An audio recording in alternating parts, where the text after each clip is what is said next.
करीब करीब 24 लाख के आसपास माँ बाप जो हैं कर्जे में डूबने वाले हैं इन सर्दियों में। अब आप कहोगे ऐसा क्यों, मैं ऐसे क्यों बोल रहा हूँ?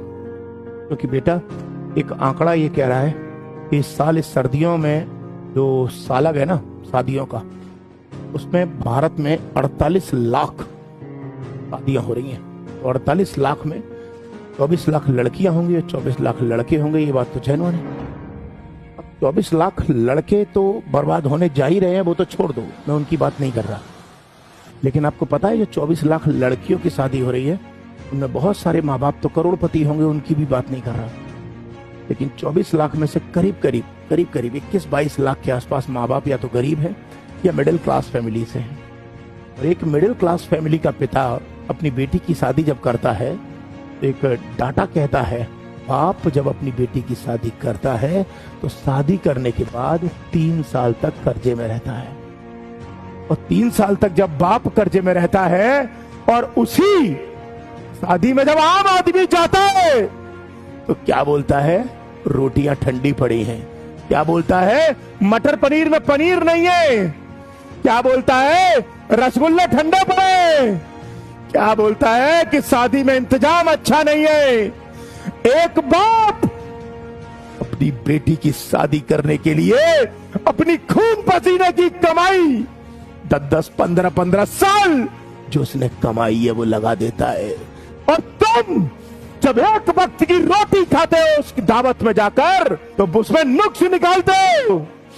जब आपके घर में बेटी होगी और तुम मिडिल क्लास फैमिली या किसी गरीब क्लास परिवार से होगे, भगवान न करे हो, तब पता चलेगा ये बाप अपनी बेटी की शादी कैसे करता है।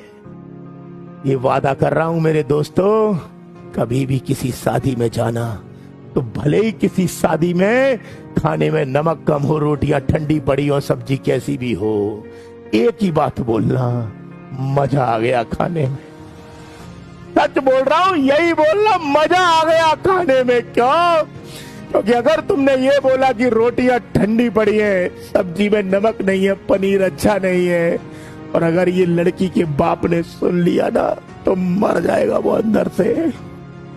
क्योंकि वो यही सोचेगा कि मैं अपनी बेटी की शादी नहीं कर पाया ठीक से। इसलिए प्लीज मेरी सभी भारतवासियों से विनती है कि भले ही किसी शादी में खाना अच्छा हो या ना हो, खाना सब अच्छा होता है यार। वो बाप नहीं खाना बनाता, वो हलवाई बनाता है।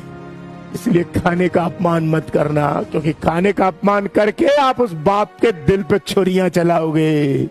इसलिए आप सबसे विनम्र विनती है कि किसी खाने का शादी में तो कम से कम अपमान मत करना। मेरी बात बुरी लगी हो तो माफ कर देना। दिमाग से नहीं बोला, दिल से बोला है। क्यों?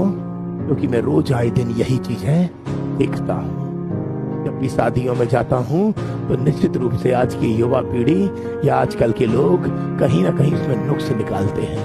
तो कृपया करके ऐसी एक्टिविटीज को अंजाम मत दीजिएगा। जल्द मिलूंगा, फिर मिलूंगा। तब तक के लिए आप सभी को बहुत सारा प्यार।